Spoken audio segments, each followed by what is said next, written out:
3, 2, 1. Drink the Kool-Aid, it'll bring you to heaven. Hey, go white boy, go white boy. What we're going to do right now is shoot into a podcast on the topic of ego identification, ego, getting out of your own way, becoming your own best friend, finding your own path to enlightenment, and just absolutely owning it. I want to talk a little about how to change from being like a monotone person who is in defense all the time and really only just trying to get by, not really offend anyone, into someone who really projects their energy outward and as a result gets a lot of attention and energy back from their environment. I want to talk a little about a traumatic situation I did not talk about in podcast number 1. And if you remember there, we talked how trauma can be a catalyst for your transformation. Now, this was a situation where I personally was critically burned in a shed fire, had smoke inhalation, was trapped in the shed that blew up. We'll talk more about that as we go. But first, I want to thank everyone for the messages coming through via social media and email. And not only just like the demographics, like where I grew up, like Connecticut and East Coast, but also Silicon Valley, Washington, Southern Cali. And over there's a whole tech group watching my podcasts, rolling them in their meeting rooms, and they're like, Brad, just keep this going, and that'll do for you. To know I could sit here and inspire others, and people want to get to know me, that's a good feeling. And a lot of what I've been doing up till now has been production oriented, like with edits and these kind of things, simply because that's how my brain is wired. I mean, even all through college, like we take the information in first, read the books, then we take the test. So I figured I'd stick that methodology, write the script, then do the video. Same thing with music, create the songs, then do the show, right? So I thought I'd approach it the same way. And a lot of people do like it that way. They feel they're entertained and it delivers value. But now we have this other side where people can really get to know me here, and I can get to know you through messages down below the video, either Facebook or YouTube. Just talk to me like a friend. And it's a great feeling to know people do enjoy this. Thank you. So there's something I want to speak about briefly. It's a common problem I see amongst society. It's the fact that most people are really looking outside themselves in order to feel complete. They're looking for happiness or external validation, notoriety. They're trying to get their ex back or followers, or they want to write that book to feel good about themselves. So they feel that they're enough for external validation, like I say. But full circle enlightenment is understanding that you're enough as a human being just the way you are. So think about it. No matter how many people love you or how many followers you have, or whether you write the book or get the relationship or the ex back or the soulmate, you could actually get all these things and still find yourself very unhappy if you don't take care of the actual problem. Again, it's talking about what we spoke about in podcast number 2, where people spring back to their baseline. It's their psychology. It's the subconscious blueprint, the operating system behind the scenes. And we see that a lot with like Disney stars, Miley, Cyrus. Britney Spears is a good one. You know, these people grew up quick without any philosophy. They find themselves on top. They feel they can't like really connect with anyone. And this is like a human need. It's literally wired in our DNA to connect. We as a species have evolved by grouping up in numbers. That's evolutionary psychology, by the way. So people aren't so much aware of this, you know. They'll walk into a room and they'll feel totally alone. They don't really know who their friends are. They may say they do, but what's really going on subconsciously is a cry for help. I mean, think, Elvis Presley, he did that too. Totally sabotaged his life. Justin Bieber acting that way from time to time. So we have to be very careful and understand before we move forward that we have to get these basics down. And that's getting our values and beliefs in line. It's the things I share in this podcast so that when we move forward, we don't spring backwards, lower than we were before. So let's talk about this situation I had. I did not bring up in podcast 1. And the reason for that is I just simply didn't want to go on too long. That podcast was 5-0. I'm going to try to keep these podcasts down to like 15 or 20 minutes, into one little wiener package, if you will. That was almost an hour. And we're going to try to condense this stuff down and really get to the point. I still want to continue to like entertain and enlighten, especially tell stories, and the messages, people like the stories, they say. They want to know what got me here, and transformed basically from a person who had no opportunities whatsoever and who was below that baseline to someone who became aware enough to the point where I just learned all about it. I'll go more in depth as we go. I have so much to share here. There's a lot here I can share with you. And as you can tell, I'm getting more articulate. I'm also compartmentalizing better. If you notice podcast number 1, I repeated a few things a few times, only because that was the first take. I'll try to keep them the first take so they're fully authentic. We'll see how it goes. Hope this is fun for you. It sure is for me. Now, if you're on YouTube, press the like button or that little bell symbol. Also, press subscribe. The symbol, the bell symbol, will let you know when I re-upload. And if you subscribe, it helps the channel. That helps me a lot because I have to start gaining traction. I've already been online doing e-commerce with my other business, American Fly Tires, which does really well. But that's not my passion. This is. Got my construction going on and 5 other businesses. So eventually I do have to tell you about my programs and monetize and soft sell. So if you start to hear me just mentioning my programs, don't get creeped out. Don't think I can use like neuro-linguistic programming on you to spend your money. Although I can. You see, I found there are basic truths to the universe, and these truths are real, and they're true through time because they're true for everyone. And I found that if you give great value, it always comes back around. Always. Maybe not from the same source, but if you keep your eyes open and stay aware, you'll see it come back from different angles. I've proven this, lived this. So if I sit here and give you value, it only does good for me and leads to other opportunities. However, I do have to monetize, so I can begin to delegate more in other areas, get out of management and give to you more here, focus here, so I can grow this. It's time consuming. It's no joke writing books, and get them to come out good. The constant videos, the edits. I already gave my book away, The Happiness Factors, for a while. I had to put a timeline on that. Gave it to a certain amount of people. Had to pull the plug. Just because I had to be congruent. But if you get on my email list at bradlenart.com, just give your email there. That will assure you'll eventually get a copy of the ebook version. Obviously, I can't give you the hardcover. Can't do that.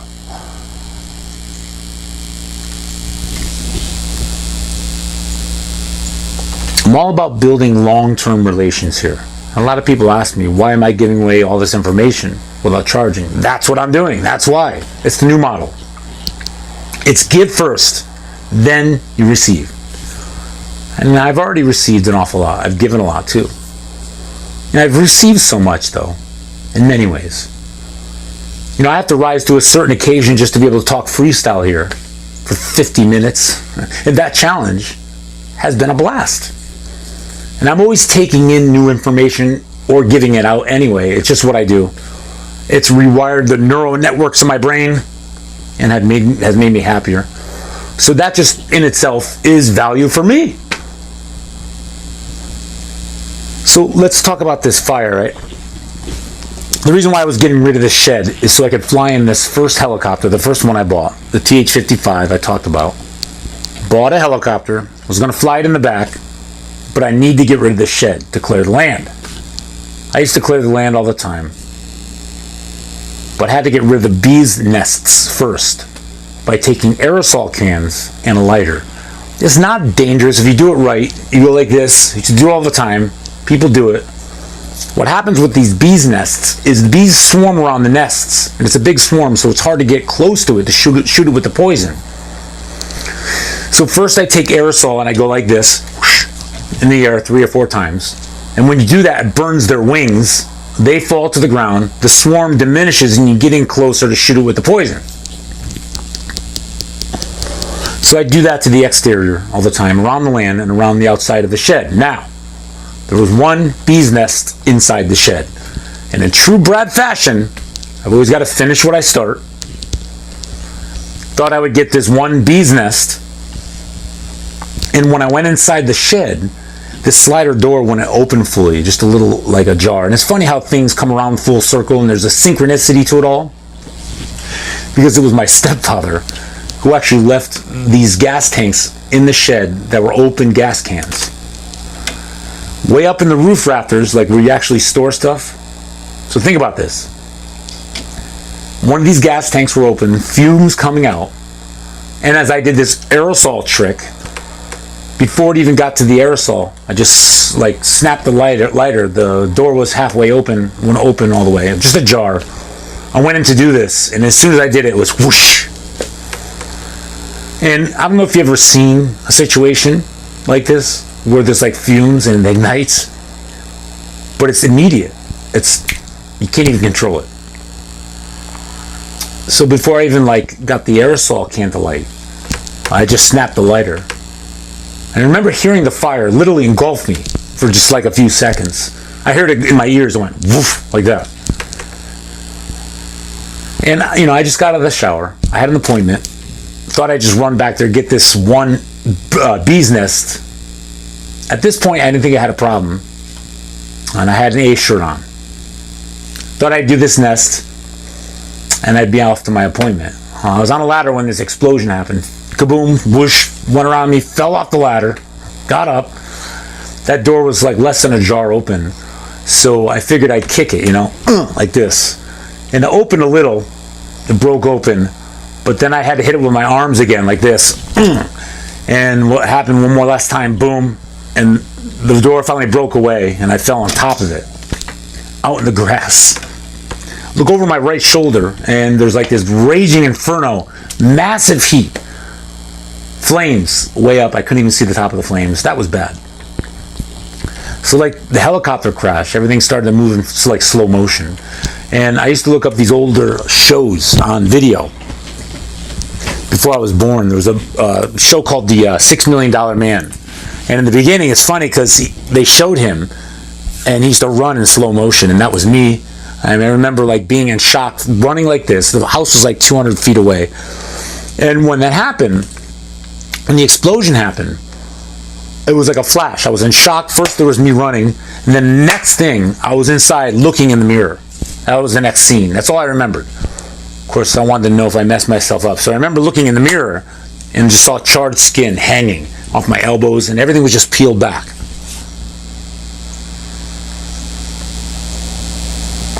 So it was 33% of my body, second and third degree burns. And I had this A shirt on. So it was my arms, hands, shoulder blades, chest, shoulders. And now I'm healed better than ever, like baby skin. And I remember at that point, it was like, I was totally in shock. Grabbed my phone, called my training partner from the gym at the time, my friend Dave. I'm like, Dave, you got to get over here. I just screwed myself up pretty bad. He's like, okay, what's wrong? I'm like, I burned myself. I breathed in the fire. I feel like I can't breathe. I knew something was really bad.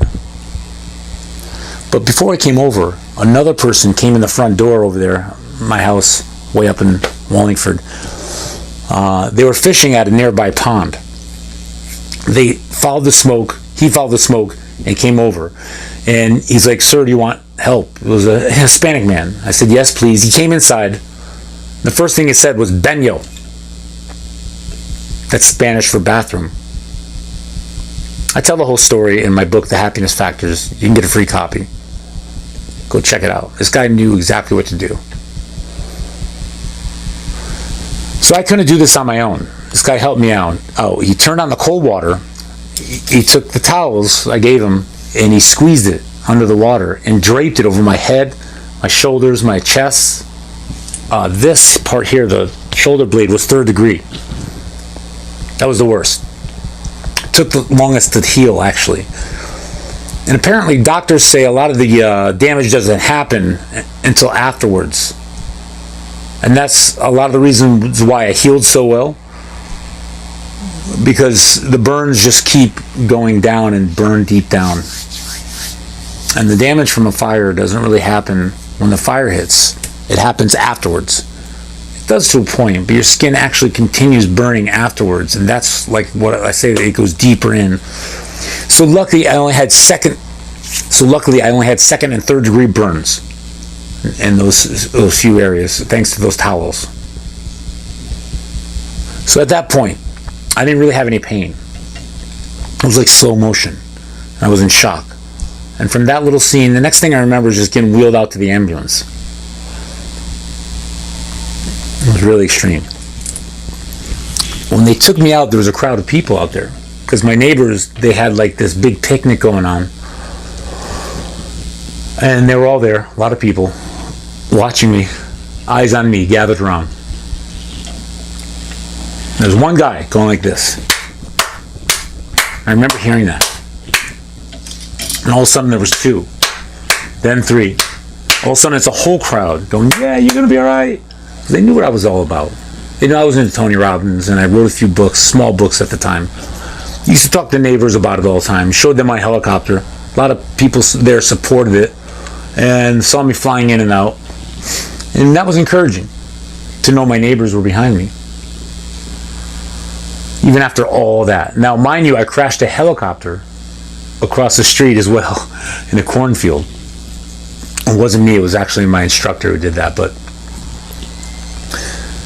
you know, when I was getting wheeled in, I looked up and there was that Hispanic man, and I asked for his name. He said Angel. So I believe that was really the third synchronicity.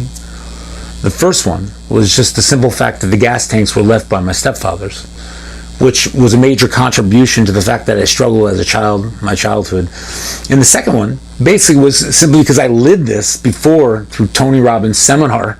You know, he puts on this Unleash the Power Within seminar, and at the end you walk through hot coals. And at that seminar, it's a whole metaphor. You know, that was the first time I met him. He brought me on stage and all that. And at the end, I walked on the hot coals.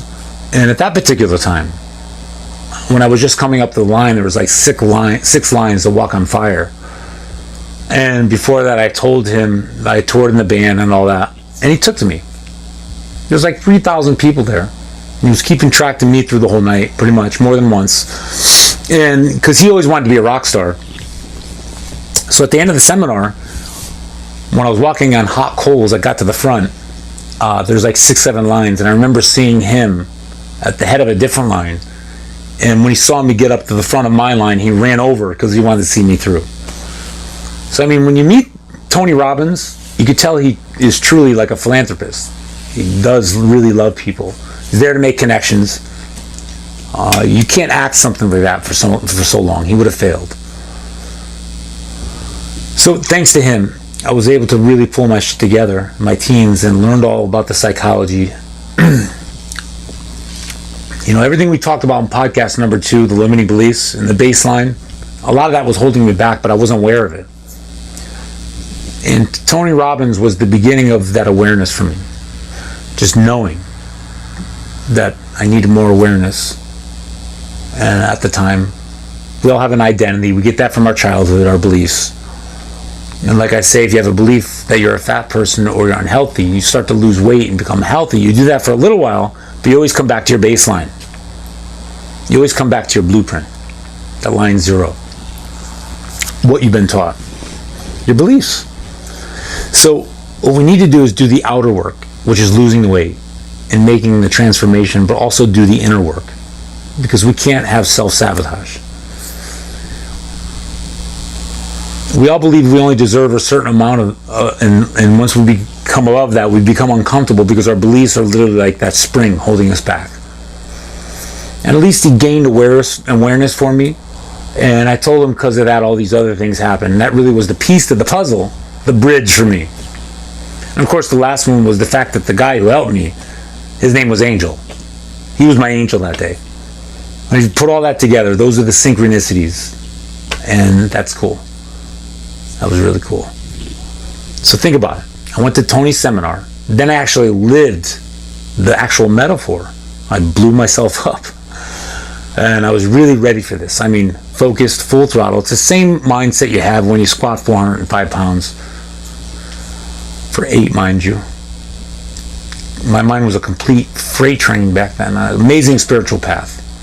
Now I'm still on the same path, but different angles, further along.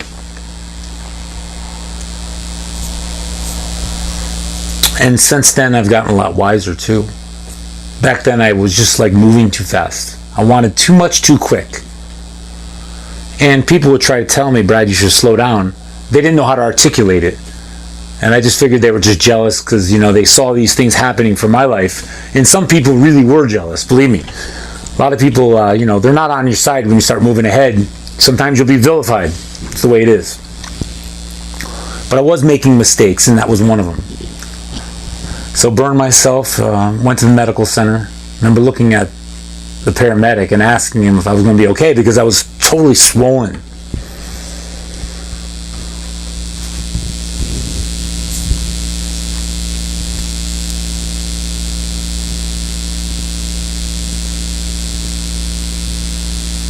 Doctors there at the Mid-State Medical Center, they thought I should go back to the burn unit, Bridgeport burn unit, be shipped over there because that's number 2 in the whole country. There's a hierarchy of burn units, hospitals and burn units, and that's number 2.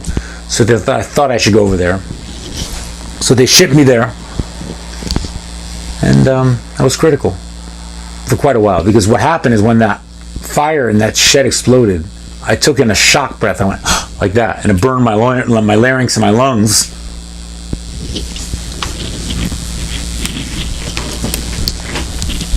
And that's bad. So I almost died, wrapped head to toe, swollen, bright red. Every bit of it was like discolored. And now it's healed better than ever. Like a chemical peel. People are like, people pay for that. I remember when I was in a critical area, there was a guy who was burned head to toe. He could barely talk. And he was just like moaning, really. And we communicated through facial gestures and just through our eyes and these kind of things. And I tried to inspire him, but I couldn't. I couldn't even move. But he told me that he died the next day. And that was pretty traumatic, that whole thing. Without even realizing it. I remember there was like some things I had to get through. Because every time they play like the television in the hospital room, you could see like how much they use fire, like in commercials and that kind of thing. And you realize how many commercials they use fire. Because every time I saw a flash of fire on a show or something, it would bring me right back to when the shed exploded. I'd be like that. And it took me a while to get over that, but they did something called debridement. And they kept changing out these wraps at least 2 or 3 times per day. Because the worst thing for a burn is infection. So think about it. All my arms, shoulders, face was all red, discolored. And then they would dip me in this sterile tub of solution and scrape that new skin down that was budding up. And that was excruciating. It's called debridement. Again, at the time, my mind was just full throttle. Full on like a freight train. It's that same mentality like when I go to the gym. Because you just got to do it. It's mind over matter, really. Some of it is metaphysical. I really do believe it's healing. It's called psychoneuroimmunology. Dr. Deepak Chopra talks about that a lot. It's not feeding into the Tao energy. It's understanding that we all have a choice and that the mind can help heal the body. The mind and body are one. And things do turn out better for you if you believe this and live this. It was traumatic. When I got healed up, though, I was a lot stronger. I had to stay out of the sun for at least a year. And the thing about the sun is if you get ultraviolet rays on your skin, when you're healing, it can stay discolored.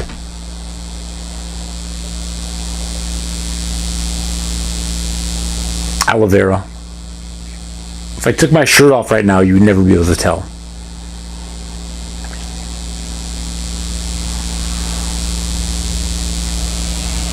So I turned out fine. They were going to graft from here to here, this shoulder blade.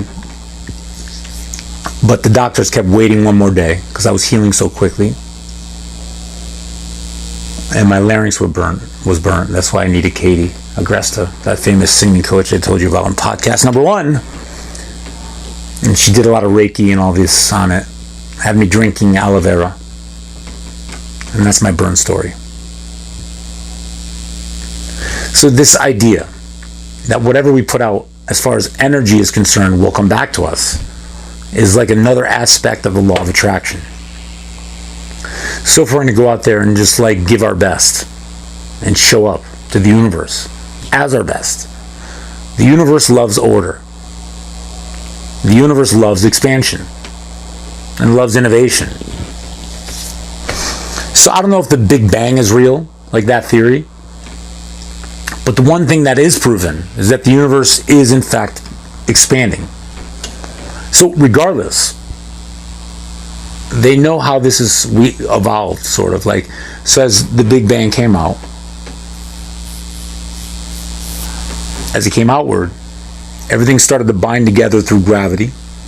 Gases started to form stars and suns, and then biology and planets, and we're all part of that. We are made from stardust. So the basic same stuff the whole universe is made up of is what you're made up of. So if we understand the mind-body connection, the laws remain the same across the board. If you show up with good intention and order, focused, rather than focused on the doubt energy, beyond the shadow of a doubt, you can heal yourself. A lot of people are miserable simply because they're not expanding. Think about this. The universe is expanding. And if you don't expand along with it, you're resisting nature.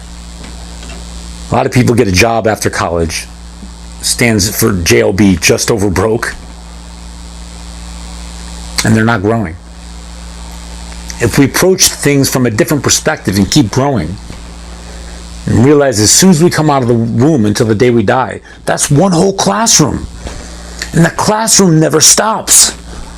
And every trauma and situation is there as an event to help you grow. And if you come from that perspective, there again, you will be rewarded. Take it from me. If you don't quite believe in that, I'm sure you've seen that somewhere along the way in your life, somewhere along the way.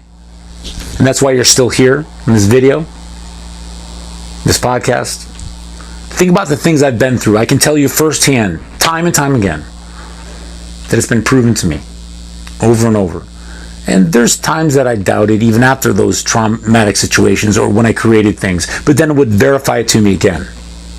And just think about someone who's depressed. They go into stagnation. So along with productivity comes expansion, depression, stagnation.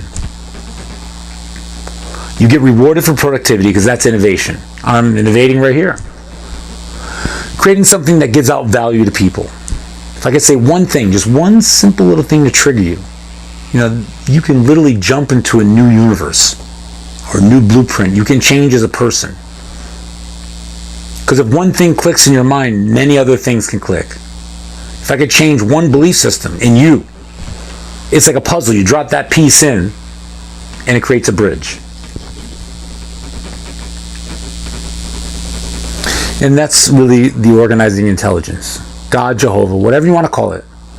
That's where he opens doors. It's called the open door principle. Brian Tracy talks a lot about that. As you begin to help yourself, the higher power, organizing intelligence, God, Jehovah, whatever you want to call it, helps you after you begin to help yourself. We are all just creators of our own experience, made in the reflection of the higher power. I don't believe in any particular religion. There's over 4,000 religions in the world. Not to say that's wrong, good or bad. A lot of people need that structure, I believe, that methodology. They need it. I mean, Jehovah's Witness, they're really good people, but they've been marked. But the truth is, if you actually study them, they live their truth. I know that because I've taken time to study lots of religions. I study everything. And I just want to see what that was all about. I know a lot about a lot of different religions. Grew up as a Catholic. My mother pretty much imposed that on me. It was very important to her because it was passed down to her. And if you just look at someone like that, she got her belief systems from her religion. And her religion pretty much, their beliefs were like, don't take too much or else you're greedy. Make sure you're like more feeble and don't project your energy outward. But that contains a person. You can only grow to a certain point. Now that's my personal opinion. Once again, there's nothing wrong with religion or Catholic, but in my family, that's really what happened. And that's almost like a generational curse. It's not a real curse, but it takes someone like me to stop it. These are beliefs that were passed down through generations. Don't get me wrong, my mother gave me a lot of confidence. And I mean, if you read Elon Musk stuff, his mother was real loving to him. That's why he has that much confidence. So on the one level, I have all this confidence to do this and build helicopters and fly, do whatever I do, whatever it is. But on the other hand, the other part of it I had to fight against were these limiting beliefs that were passed down to me through generations. So no matter who you are, no matter what you struggle with, just think of yourself as like a piece of clay. There's some things that you were given that are an advantage for you, like were for me, and some are not, like were for me. And the more you identify which is which and what needs work and start to figure out how to work on it and then do it. Let's say you're lacking, you're up here on one thing, but down here on something else. You start to work in this area. First, it's awareness. Remember, identify it first, then work. Figure out how, work on it, start to fix it. This comes up like this and you become an amazing person. Self-actualized, that is. And that's all about the path to greatness. Thank you for joining me. See you in the next podcast.